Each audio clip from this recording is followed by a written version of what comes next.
Remember, with a basic trig function, the input is an angle measurement because inside of the sine function there is theta. Theta represents our angle.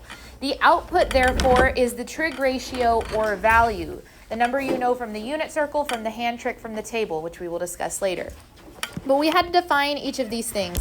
When we defined sine of theta, we started off by calling it the vertical displacement or the y value. We're talking there about the distance from the x-axis vertically, the vertical displacement. That's going to be divided by the radius of the circle itself. So we have a radius here. Then we introduced cosine of theta. Cosine was the horizontal displacement or distance from the y-axis of point P. That's the x-coordinate divided by the radius. One thing I want to remind you is that even though we are not doing necessarily right triangle trigonometry because this is not making a cute little right triangle, if I just moved this distance y right here, we are doing triangle trigonometry, which means what you learned in geometry class, SOHCAHTOA, is exactly the same thing, if you know what that means. If you don't, ignore it. Learn my definition. Yes? Is it always going to have a range of -1 to 1, or is it going to be the radius? Or the... If it has an amplitude change or a displacement change, then it will be different from -1 to 1, but the basic sine and cosine function is bounded on top and bottom by -1 and 1, because the amplitude is 1 and the displacement is 0. When we discussed tangent, we had a couple of different definitions for tangent. Tangent is the vertical displacement divided by the horizontal displacement, which means that's y divided by x. We also know, and eventually called this the quotient identity, that tangent is sine over cosine. Since it creates this fraction with a function in it, anywhere that cosine of cosine of theta is equal to 0, we're going to have vertical asymptotes on this graph. So if we wanted to highlight that, and I'm not going to highlight all the vertical asymptotes because it kind of gets crazy in here, but let me just give you like one of them at least. These vertical asymptotes right here are all the places where cosine was equal to 0. If you notice, cosine was equal to 0 right here. That's where that first vertical asymptote showed up. And then we had this other place. That's also where cosine of theta was equal to 0. That's going to be because the cosine of 0 is in the denominator, and we know from our study of rational functions that vertical asymptotes appear in the zeros. One more definition of tangent you may have forgotten is that since we are discussing the vertical displacement divided by the horizontal displacement, that's the rise over the run. So we would rise, then we would run. So therefore, tangent is the slope of the terminal ray of our circle. So the slope of the radius, basically, that goes from the center origin to point P. That's the tangent, the slope. Tangent has a lot of definitions here. We also have the shapes of the graphs here. We see things that we notice. We see that sine begins at a what? A 0 or a midline, and then does what? Increases. Cosine begins at a, and then, very cool. That'll help us recognize the shapes of sines and cosines. After we learned about sines and cosines, we discussed briefly the reciprocal trigonometric functions. Reciprocal means flip the fraction. So if you notice, these fractions, what did they do? They flipped over. That's why these are also the reciprocal identities, because they're the 1/overs of all the regular basics. Their shapes are super weird because now that we've put sines and cosines in the denominator, there's a lot of vertical asymptotes going on here. Cosecant, since it's the reciprocal of sine, will have a vertical asymptote whenever sine of theta is equal to 0. So we have all of these places, bow. Oops, not with that. Let's go with them.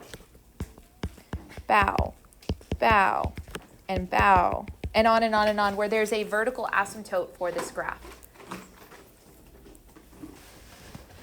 Secant is the reciprocal of cosine, so therefore, since cosine would then be in the denominator, secant would have vertical asymptotes when cosine is equal to 0. So at the same places where my tangent function had vertical asymptotes. Interesting. Since cotangent flips over tangent, that also means that we flipped over sine over cosine. So cotangent is defined to be cosine over sine. Therefore, it will have vertical asymptotes when sine is equal to 0. I'm emphasizing these vertical asymptotes because that's the kind of question I've noticed that the AP writers like to ask questions about, is where the vertical asymptotes of particular graphs would be. So remembering what they are the reciprocal of will allow you to set that denominator equal to 0 and solve. You're setting the denominator equal to 0 and solving for theta. We then discussed the inverse trigonometric functions, and the main idea I want you to know here is that since they are inverse functions, inverse meant switch. So we took the input value and we switched it to the trig ratio or value, which means that the output is now the angle measure. The inverse trigonometric version of the unit circle and the regular version of the unit circle are what your 2chem kits are over today. So your practice today is not only your unit circle, the regular direction, it is also inverse trig functions, because we're going to need to use both, especially on the FRQ4 and on a significant number of multiple choice questions. And the reason I have these here, remember that the inverse functions are their domain has changed. We had to chop the graph off to where we actually had a one-to-one or invertible function. So sine is only going to appear in quadrants 1 and 4, but we can't go all the way around, so we'll either go positive or negative angles. Cosine can go into 1 and 2, so it'll have positive or larger than 90-degree positive. Tangent is only in 1 and 4, so same vibe. It can only go positive or negative, can't go all the way around. Yes. Okay, so we had all of these values of the 9 trig functions, the 3, the reciprocal of the 3, and the inverse of the 3. Awesome. Then we started to graph these functions. This is where we shine. Y'all have done fabulous when it comes to graphing the sinusoidal vocabulary and sinusoidal graphs. You can follow my color code if you'd like. We've color coded the amplitude in pink the entire time we've learned. Amplitude is the number multiplied in front of the sine or the cosine, so it tells me my vertical dilation. If that A value is negative, remember we have flipped over the x-axis. The formula for amplitude is max minus min divided by 2, but most likely what you're going to do is count the amplitude on a graph. So if we were looking here, what is the amplitude of this graph? It would probably be easier to answer that question, now that I'm thinking about it, if we answered what the center line was first. So let's back up for a second. The center line going to letter D. The other vertical translation, shifting this graph up or down. The midline is max plus min divided by 2. So if we look at this graph, where is the midline here? 1. Let's go ahead and draw that in, because now that we see where the midline is, very helpful to always just draw the midline in. What was the amplitude? 4. So we're drawing the height of the wave or the depth of the wave. Height of the crest and depth of the valley. That is the amplitude of the sinusoidal function. And those are the vertical transformations. We know that these are coming on FRQ4. We know that we're going to have to talk about the amplitude of our periodic phenomenon and the center line of our periodic phenomenon. Then we also have B and C. B is related to the period. It is not exactly the period. It is related to the period by this formula. We're for sure going to put a cute little like heart star cloud around this guy. B equal to 2 pi divided by the period, or period is 2 pi divided by B. This is one of those moments. Did y'all learn, I know some of y'all are in physics, but when you did distance, rate, and time, did you do that cute little triangle for distance, rate, and time? You can do this formula in the triangle. It'd be 2 pi on top, B and period on the bottom. Wait, can you draw it again? Yes.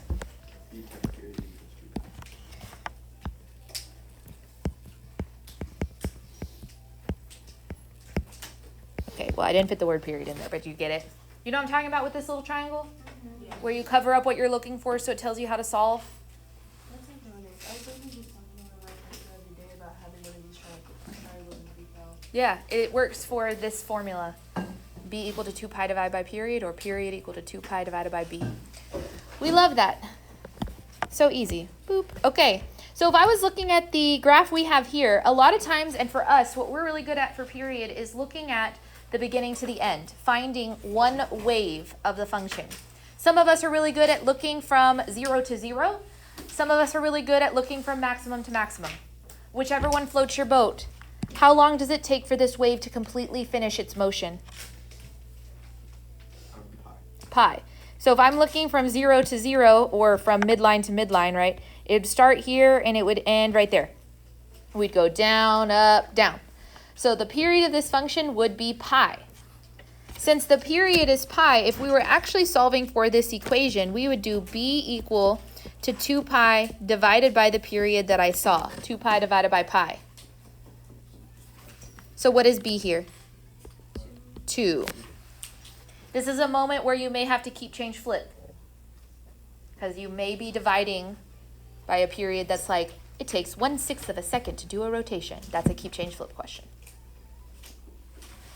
The last thing here is the phase shift. Again, y'all are really rock stars at this. The phase shift is going to be how the x interval it takes to shift the basic sine or cosine function back to the one that we see. It's a horizontal shift, which means we're cautious because it's always backwards.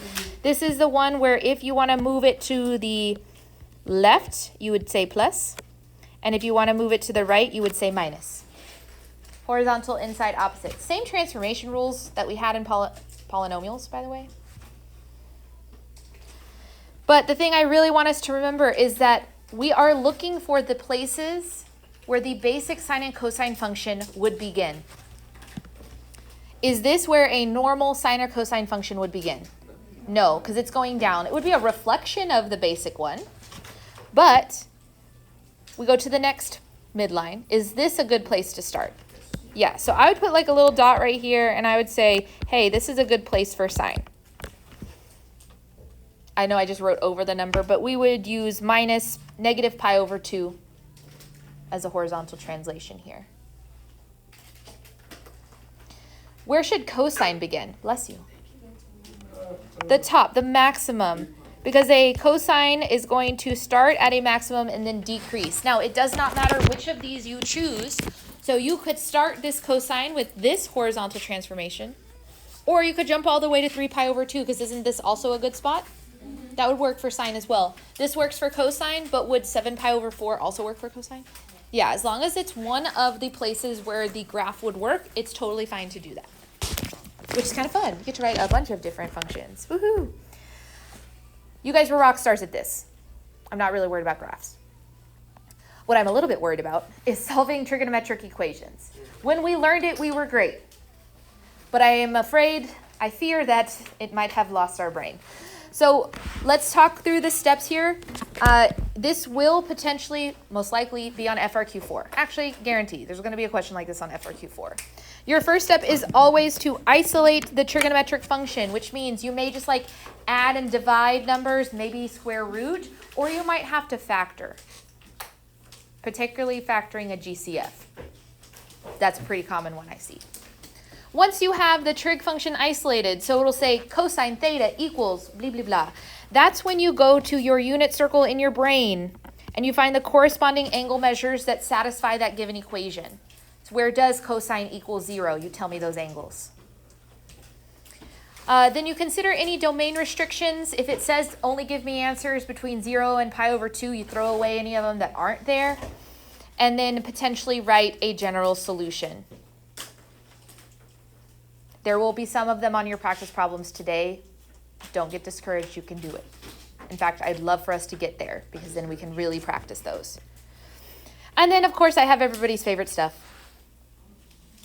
Are you going to upload like a big review packet for us? These 3 things create your big review packet. Well, I meant like physical work. Oh, I've been putting these online. Oh, like you mean like practice problems? I can do that. Okay, so cool. So we have all of our identities. Do these look familiar to you? The one that probably is the least familiar to you, well, double angles definitely probably not that familiar to you. I would at least commit to learning this one because it's easy. I know the sum and difference formulas are not familiar to us. Make a commitment right now to learn them.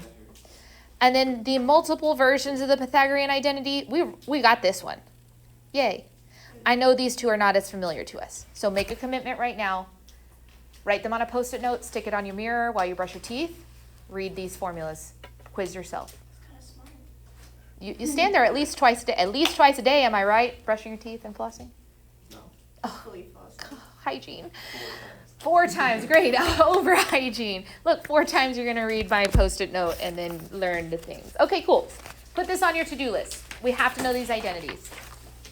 Once we went through trig equations, graphs, identities, we made it to polar functions.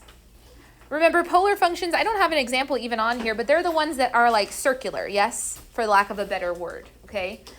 They are very interesting and a lot of times can be answered by just thinking in a rectangular way. But the things I want to bring your attention to is if you are converting from polar to rectangular, here's the conversion. If you're converting from rectangular to polar, here's the conversion. I don't see as many questions in practice problems so far, any of these top 2.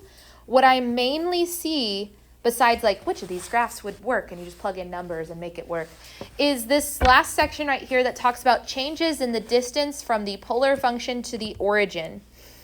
My biggest hint right here before I even read this is as follows. Convert all polar functions into rectangular functions and use the graph to describe the polar function not compared to the origin, but compared to the what? X-axis. Because they're related to each other, looking at this compared to the x-axis will be like you're looking at it compared to the origin when it's polar. So for example, if I was looking for where the distance between the function and the origin is increasing, that means I'm going away from the x-axis.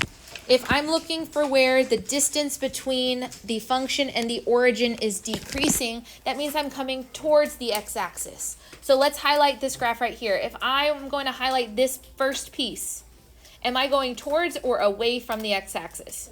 Towards. So the distance between them, is it increasing or decreasing? I'm getting towards it, right? The distance is decreasing. Then I touch the x-axis. What happens after that? It increases. The distance between the two increases. Remember, we're talking about the distance between this function and the origin, aka the x-axis. Not concavity, not the function itself. Okay, I'm here. Compare this to the distance between the x-axis. What's happening? It decreases. We're getting closer to the x-axis. And then what happens? Increase. You see how this works? It'll be way easier for you to convert your function to a rectangular graph. We're good at rectangular graphs. You're comparing it to the x-axis. So then we turn this corner and we start to get closer to the x-axis. And then we start to get farther away from the x-axis. And then closer.